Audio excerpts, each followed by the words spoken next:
Welcome to On the Edge with April Mahoney Brains. Here, this is the spot where the conversations are pointed, the guests are sharp, and the responses are never dull. Did you bring your thinking caps? Because it's time to put them on. Because the conversation starts now. But that's the space that you travel in. That is your sphere. Welcome to On the Edge with April Mahoney Brains. You are back at the location, the best place on the planet, the spot where the conversations are pointed and the guests are sharp, the responses are never dull. We have Marion O Mace. She has a pretty expansive title. Let me make sure that I get this right. I want to read this correctly. Hold on, give me 1 second here. Marion is from the land down under, Australia.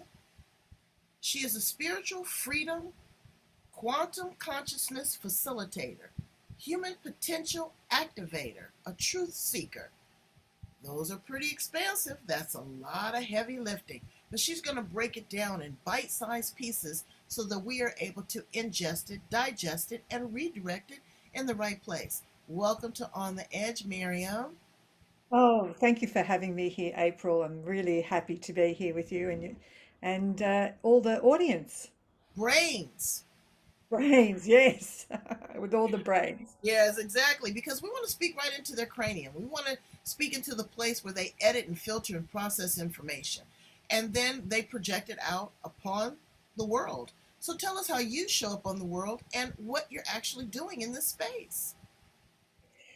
So I show up, I guess, as an activator for people in the human potential area, and I particularly at this point of time of my life, because everything happens and directs you in a certain direction, are working with some quantum technologies from a physicist called Grigory Grabovoi, who shows you how reality is created. So I help people integrate so they understand how they can actually play with the fabric of time and space and work more in line with their heart. Wow. Wow. So people are really doing the deep dive and they're trying to discover who they are and where they're positioned in the world. Yeah, especially over the last 2.5 years, April, I think everybody's been put on a fast drive to really catapult them and start to see what the truth is for them. And I think within all of us now, that for those that, and I'll say the truth because the truth isn't just something of a logical thing or a left brain as a thinking. It actually feels like it's in every fiber of your being. Mm. So that when you actually hear information coming from the outside, it's almost like an internal filter. Something goes off, and you just know what's true and what's not. And I think when you Well, I'm going to stop right there. We can agree to disagree because truth, I have found with a lot of people, it is a matter of perception and beliefs. You know, like I'll say, oh, that's a beautiful sweater that you have on. Now, again, we're in television here. Is that cream? Is that white? Is that gray? What color is that you have on that you're wearing? it's a cream color. It's a cream color. Okay. Someone will tell me, oh no, that is beige. Oh no, that is off white. And they will get indignant because based upon their perception. So when you say filter, everybody's lens can be a little shaded. I totally agree with you, because our filters are based on everything that's happened and our belief systems and our family. So everybody has filters. But I think when I'm meaning a filter, the internal filter where you actually feel it in your heart, where your body then gives you a full yes, like this is true. Everything is sort of activated inside you instead of, I guess, the filters that we normally see through because they've been fairly tainted along the way. They are by outside influences, like conspiracy theorists or, some sort of abuse, uh, childhood trauma, relationships. It's like people are not able to really recognize who they are as an individual contributor without, all of this other stuff. So when they get to working with people like you and they do the deep dive, sometimes they can be terrified because they're like, wow, this is the person I really am. Or they can be mesmerized because, wow, this is the person I really am. The journey of life, it's a bit of an unfoldment. I mean, my mother used to say, I'd love to put an old head on young shoulders. And I Oh, guess, and I guess and she was a teacher, so she had a lot of wisdom watching children. But when you look back from, living many years, then you look back and you go, oh, I can see why that was my journey, because we all come in with about 6 generations of our family stuff. So not only are we working on our stuff, we're actually bringing through the stuff from our family. And you can see when you look back, there's obviously patterns. But when you start to be mesmerized, I guess, by the little, I will call them breadcrumbs that turn up in your life that start leading you and showing you, and that's specifically for this time, it's really powerful at the moment. There's so many messages coming through and little breadcrumbs to guide you. Then you can see why you had the journey. But perhaps, when I was 20 and first getting married, I had no idea mhm. what was ahead of me. And I remember sitting in a class that you had to do before you get married, and the priest, because I'm a recovering Catholic, I come from a Catholic background, and and I'm and the not. I like what you said. I'm not gonna touch it though. I'm not gonna touch no, that's what I'll say. And the priest said, "Can you hear it? Can you hear it?" And everybody in the room's listening. Can you hear it? The conveyor belt of life. And at that stage, I didn't understand what he was talking about. All I could see what was going to happen the next day or the next week. But I can see from this part of the journey, looking back, what my soul would have agreed to do before it came in. Because I really, really getting to know yourself, which is the inner work, really getting to know yourself.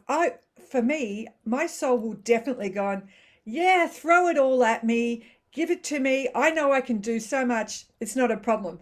Except when you're living it, you think, okay, I'm not too sure I really wanted to do all this. exactly. And Mm. what is the benefit? Because people want a return on their investment. It's not just be a humanitarian and just give and do. It's like, what is in it for me? And it's that selfishness, that conversation that people are having in their head right now, but they don't understand. And I think you and I understand that we're at a whole different juncture. We're at a portal. We're in 5D. We are trying to get through this thing. We are trying to get through COVID, understand who we are, get to the next dimension. This is the age of Aquarius. Pisces is long gone. This is a gentler cycle. But if we don't, enter the doorway or the gateway or the portal, I mean, just talk about the portal for a second. This telescope has just revealed galaxies. Oh my God, the pictures were just unbelievable. So we are just a nano speck in this whole universe. We have this arrogance and ignorance about it's only us. And you live in one of the most spiritual places, because I've been to Australia, on the planet. The indigenous people there are the first people. I heard they even have an extra chromosome, the first individuals on the planet. So there is something there. There is a spiritual connection. How do people tap into that? Well, I just want to say we might have the Indigenous people with a spiritual awareness, but I tell you what, there's a lot of Australians still fairly much asleep to that. And unfortunately, the Indigenous, like many Indigenous around the world, haven't been given the accolades, or we haven't tapped into, unless we're aware of it, their wisdom. And that's a little bit of a push at the moment to have that Indigenous come back in and give us their wisdom. But just speaking to the shift to 5D, I'm not sure if any one of your listeners are feeling, maybe you also feel this.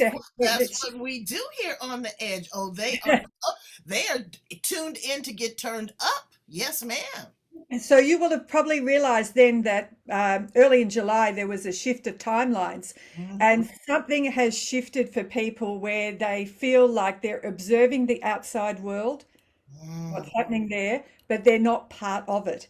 And that's a good indication that you've had a consciousness shift, that you've actually shifted dimensions. And what we're here to do then is to witness what has been happening for over 26,000 years on our planet without us even realizing it. And we have to witness it to see what was the underlying currents. And it's traumatic for some people, but it's about us taking back our power and realizing we are sovereign beings, our souls. We're here to make the shift for the rest, for the rest of them to move with. And we're right in a very exciting time, although it doesn't look like it in the outer world at the moment. Well, it's exciting to me, but you know what? Everybody's not going to make it through the portal. I've seen that too. I'm not saying, I'm not a Debbie Downer. I'm the total optimist, but people are still numb. Yes, They're still very much asleep. yes, yes. And there's two timelines that are playing out at the moment. There's always potential, but there's definitely two. And one is the one where you're the observer of what's happening and feeling like you're not part of it and you're definitely moving. And then there's the other timeline where you actually believe there's an Armageddon and that we're going to have a nuclear explosion and everything will go like that. And the whole point of this, and what people don't realize, is the prize is our consciousness. Our consciousness is something that exists whether you have a physical body or not.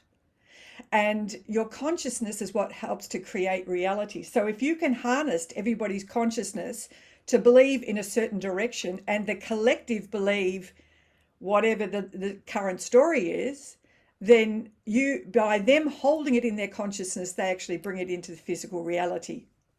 Mm. Wow. So Well, that's where, yeah. sometimes, you know what? But sometimes I get in that space, Maureen, and I feel like I'm alone. I feel like, what's the purpose? What's the point? You know, I'm in a situation right now where I was just talking to my previous guest that I'm about to lead a team, and everybody, it doesn't have the gumption and the chutzpah that I do, but I have to, as a leader, strategically place them where they feel valued. I have to meet them where they are, and hopefully I can level them up above me. Doesn't have to be at my level, but above me, but to make them feel whole. And that's a lot of work, Maureen. You know, Yeah, it is a lot of work. And when you're in I that like to position, call you Maureen. It's Marion. I'm sorry, baby. I'm sorry. um, when you're in that position, it's a stretch sometimes for like it's a stretch to hold a community. It feels enough, but you wouldn't have been given anything that you're absolutely not capable of. It's part of the reason. You're the fourth person that has confirmed that. You are the fourth person. I work with an ego coach too. Remind me to turn you on to her. She's amazing. But her, my mentor, you, and someone else just said you have been placed. This is a part of your legacy, is what they told me. Is Mm. that this is your life purpose. This is your life job. That's scary to hear that. I'm gonna be real with you, brains. It's scary to hear that. It sounds all important, but it's a lot of responsibility because I don't think I'm gonna fail. But No, it's the journey that I have to go through. It's the stripes upon my back that I am going to have to wear. It is the negotiation. It is the dumbing down when I feel really passionate. It's being quiet when I want to be boisterous. mm. It's work for me too. Yeah, I mean, that's all part of the journey for us also to evolve as souls. But here's the thing about when you are in a group that you're leading is that, and this is my personal experience, because I deal in people where they have illnesses or they always look to a guru to actually sort the problem out, and they sort of take their package of perception, land it on you and go fix me. And it's not about fixing them, it's about people taking full responsibility for who they show up as, but for what's happening in their life, because everything that's happened to them they've helped to create as well. And I think this is why we're seeing everything that's happening in the world at the moment, because we've handed all our power away to outside people. And it's now about calling that back and actually taking personal responsibility. And that's hard sometimes to take It responsibility is because it's easier to hand it off to ownership. somebody. Well, it's ownership, and that's what I was just saying too. It's about owning your own stuff. Yes. Not you're the victim. Somebody did this to me. Oh, my feelings are hurt. You know, and that's where I am not wanting. Should I say not wanting? Should I say not willing? I'm trying to pick my words carefully. I have the ability? Do I have the capacity? Yes to all of those. I Mm, really do. Okay, so now what I have to do is I have to change my internal compass, but it's based upon each individual. But as a leader, that's what you do. You show mm, people their value, you mm. reward, you recognize, you acknowledge, and you learn from that as well. But honey, it's a lot of work. Yeah, we've all had a story. I mean, I've been married 3 times, so I can Uh, You've I been can. married 3 times? Girl, you know what? I pat you on the back because some women can't get a date, and you've gotten 3 husbands. What was that like? I mean, just as a woman and evolving and changing and figuring out what didn't work well, what did work well, how to change yourself. How did you do that? I guess it's like being being put under pressure in a big way because I'm an expert at relationships now. Um, it was a journey of finding myself and a lot, especially you can imagine getting married first at 20 and having my first child at 21. I had no idea about who I was, what I valued, what was important, and I got lost in somebody else's. I handed my life over to other people thinking that they had, because they came over strong, Right. that they had more knowledge. And it was along the way I realized, oh no, it's just they're just always telling me their perception, and it looks like that they're very strong, but actually underneath all that is a lot of weakness and hurt, and so along the way it didn't feel joyful, but everything always pushes you to see who you truly are. And I'm really comfortable where I am at the moment. So, my husband now, we've known each other all our life, and I can see now how the creator, God, universal source, was actually playing a chess game because we Mm, were in the same family unit all the time, seeing each other, and we just kept coming back and coming back. But it was only, over 12 years ago that we connected again, and there was this divine connection, which when you have that, it just feels so easeful and so respective and on and very divinely blessed. Well, is all I can say. So along the journey, I made lots of mistakes, but that's how I learned. again, the things that don't kill you only make you stronger. What would you Absolutely. tell a 25-year-old Marion? Sit down first and work out what's important to you in your life. What's your values? Just a list of about 7 or 8 things, and then make a list for each heading why that's important to you. Because once you can understand what your values and why it's important to you, when you meet somebody else that you have a clash with your values, you realize that these are important to me. I don't have to give them away and adopt somebody else's to feel valued or accepted in a relationship. And when I met my husband, I already had done all this values work and understood what was important to me. So before we got into the relating part of it, I said, I want to sit down. I want to tell you what's important in my life and why it is. I want to see what's important in your life. I want us to come together and work out how we both can have a win-win, Hmm. so that when we get into the relationship and it gets into heavy emotions and everything, Right. we can remind each other what's important. And that's good because you've laid the groundwork. Yes, and that's what's important, I think, for me anyway. Um, Marion, what planet are you from? I have a few parts to me that are because I understanding really more and more that we are multidimensional. So I have some Syrian connection. I also just recently realized I have Liberian connection as well. Oh, Because part of me, my soul communicates to me in words and songs. And wow. I'll give you a little example. About a month ago, I was listening to Sam Smith, Oh, yeah. uh, I love his music. We happened to watch a documentary about his work at Abbey Road, and there was one song in there, and it's called How Love Goes. And as soon as I heard that, morning, noon, and night, every time I woke up in the middle of the night, that the chorus to that song was playing in my head the whole time. And I'm thinking to myself, this is just more than I like the song. There's Mm, something going on. Where is it directing me? And I'm at the moment writing a new seminar, and I thought this is a title that belongs. How does love go? Because we have a perception of how love works. And so as soon as I wrote it down, it stopped. The music absolutely stopped.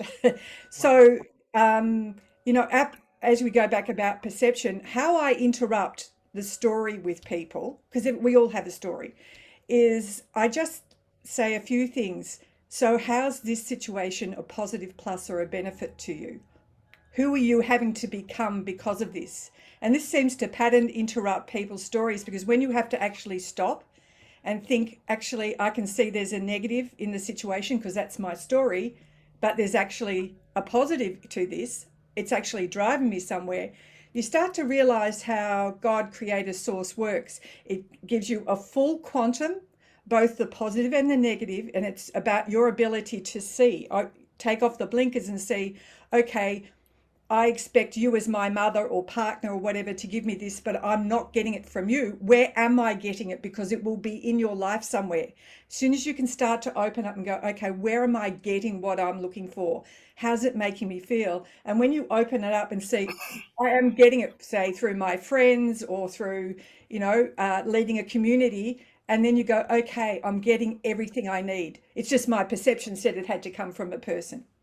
Right. Absolutely. Absolutely. That makes perfect sense. What brings you your greatest joy? My greatest joy is to see people, the light comes on and they have a shift and they actually realize who they truly are and step into their joy and have fun and play. We take people normally to Thailand on a retreat, Mm, and just seeing them play and enjoy themselves and understand how what a beautiful world we live in, that brings me a lot of joy. So seeing myself and seeing others around us really in the joy of who we are, then that brings me my greatest joy. I want to tap back into something that you said as being a recovering Catholic. What do you say to the person that is scared of the metaphysical, the energy work, the light work, the source energy? What do you say to those people that are fearful of it because they've been indoctrinated with religion? Um, and religion is not a dirty word. I practice religion, but I use religion as a roadmap to the ultimate destination of spirituality. Yeah, it's only because when in the, as you would know, in the background of religions, and I agree, religion and especially community helps people, really makes them feel they belonged in that. But it's when you take that and they go, um, God is a condemning God. If you don't do right, then you've Right, got a big cross. And there is not that is not true.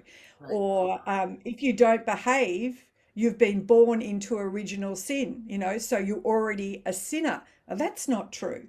But so we have those beliefs that there is the invisible realm already because they talk about Jesus and God and all the rest of it. So we already believe that, and angels. Now, we all only just need to understand that we mightn't be able to see the invisible realm because it's on another dimension or frequency, but it's very much there, absolutely there.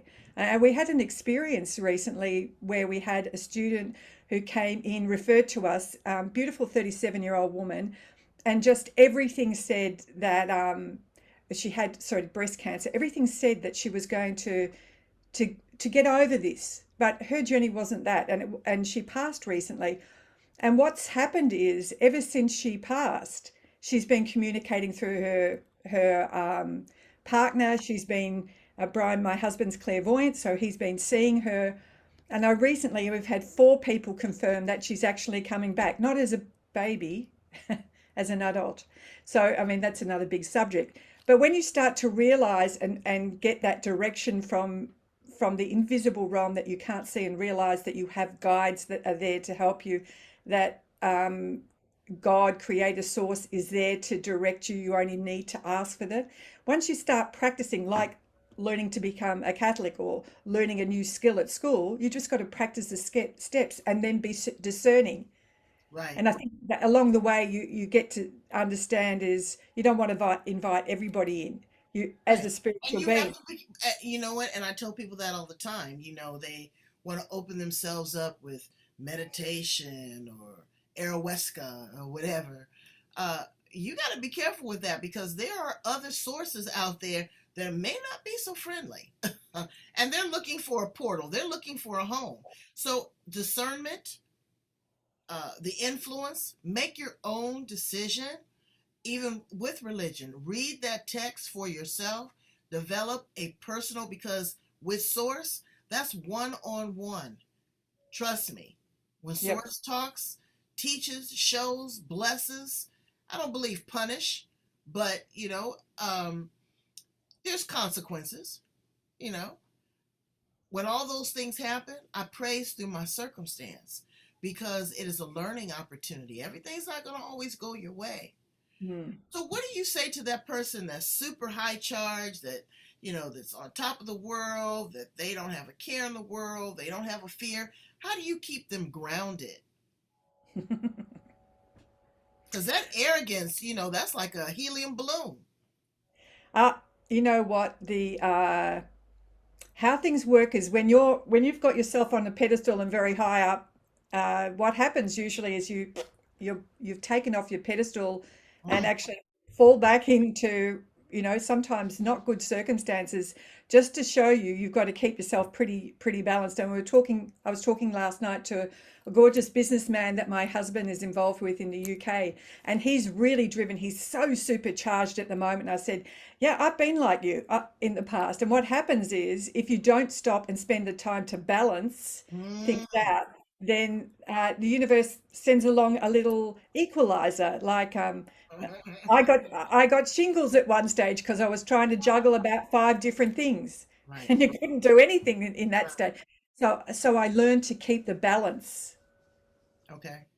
Yeah, I learned to keep the And you balance. know what? And when you keep the balance, um, number one, you've got to recognize that you're tilting one way or the other. I know when my mother was passing, my hair was coming out, and I was just thinking I was shedding. And then I started gaining weight. I'm still working on losing that weight because food was my friend, you know. Yep. So you don't realize sometimes that you are really overdoing it. People have that overachiever syndrome or that perfectionist complex, which Mm. really can show up as insecurity, Yes. you know? And people are looking at that. Oh, this just has to be perfect. I can't. Nothing is perfect. Allow some flaws. Those flaws are where you really get your best information and transformation. Mm. So let's I ask. Oh, go ahead. I was just going to say, I say to people when they're really going through things like that, if you want an equalizer, go into nature. You don't find the Mm, trees arguing with the grass or any disruption. All you see is a coherence working together. And when you're in nature, you feel absolutely energized and peaceful. yeah, and really kind of looking at yourself naked. That'll do it for you too. Just stand there in the mirror and take a real good look, brains, from head to toe. Get right in there and look at every wrinkle, every crinkle, every mole, because those are your life. It's your life story. It's your life story, and you have to learn to love all of that. You got a scar where maybe fell when you were roller skating, or maybe, you chipped a tooth or something, but all those things make up who you are. It's a part of your character. Wouldn't you agree? Absolutely. And I have a little story around that because when I was going through my second divorce, I was doing a lot of personal development. And my mentor at that time said, if you don't get what's going on between you and your husband, then you'll attract another learning experience. And I thought, No, I don't need another learning experience. But my story was that I was the victim and he was the controlling person. And this my teacher at the time, pattern interrupt. He goes, "So where are you controlling?" And as I adjusted my halo, I said, "Oh, I'm not." And he goes, "You're a teacher in a university. You're a single mum." He was going through all the Right, areas of my right. life where I was controlling, and he got me see how controlling is a positive. And then he said, "So how is controlling a negative?" And I go, "Well, it's my way or the highway." And I could rattle off. At that point, I could see the part of me that was controlling. I could see how it was a positive and a negative. And in that moment, I could collapse it and go, actually, I love the part of me that's controlling because it has all this benefit, but it also has a negative if I'm off balance. And what will happen is when I'm off balance, the outer world, my inner world will be projected into the outer world in people and situations. And the things that are giving you the greatest pain that you tend to point out and go, it's you, will be pointing back to at you. So the outer world always shows you Mhm. where your imbalances are. They were, and it's time to recognize that. Mm. If you were an appliance in the kitchen, what appliance would you be? I'm the Thermomix. I can do a lot of things. I'm really good at things when I put my mind to it. And so I'm a bit like a chameleon. I can be a chopper or a blender or a grinder. I So love it. and heat a heater. So I can do a few things just wherever I put my focus. I'd be the refrigerator because I just want to chill. I just want to keep it cool. I just want to chill. What are three things that you cannot live without? um, Three things I can't live without: me, my journey, and acknowledging who I truly am. The relationships in my life. I don't have a wide lot of relationships, but I have good friends that we can have good conversations, deep, not superficial, and being in nature. Okay. My last question for you. What would you like your legacy to be? How do you want to be remembered? I'd like to be remembered because people would say she touched my heart and turned up the light, so I saw the light of who I truly am. Well, you are a shining star. Yes, you are in the galaxy. Please tell my brains how to get in contact with you. If you have any current offerings or books that you want to promote, programs, upcoming programs, I want them to connect with you. But brains, you got to be ready because this is heavy lifting. Okay, you can't just jump into this and just think it's abracadabra. You got to be willing and open and flexible to do the work. Absolutely. So I have a website which is info at, and you spell the word equals, you spell the word equals, so it's E